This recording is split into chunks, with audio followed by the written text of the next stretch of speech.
Karya artileri roket dari PMC Wagner adalah bentuk seni tersendiri, tulis dalam narasi unggahan sebuah video yang ramai beredar di media sosial Telegram pada Senin 16 Januari 2023. Dalam rekaman tersebut lagi-lagi memperlihatkan aksi dari prajurit PMC Wagner dalam menggempur posisi pertahanan pasukan Ukraina.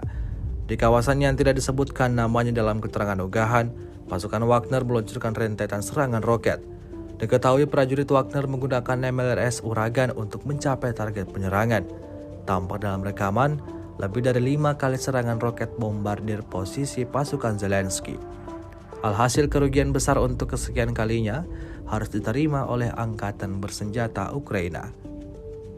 Memasuki hari ke-327, Rusia melaporkan secara total 372 pesawat Ukraina dan 200 helikopter, 2.882 kendaraan udara tak berawak, 401 sistem rudal anti pesawat dieliminir sejak awal operasi khusus.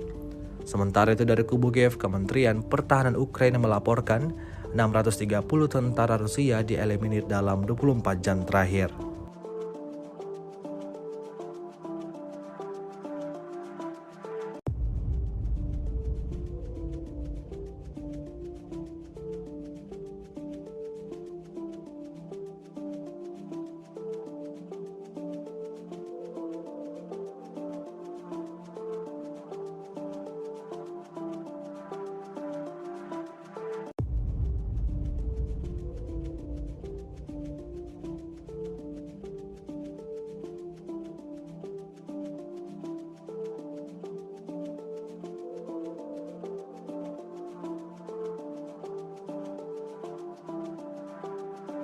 Terima kasih sudah nonton.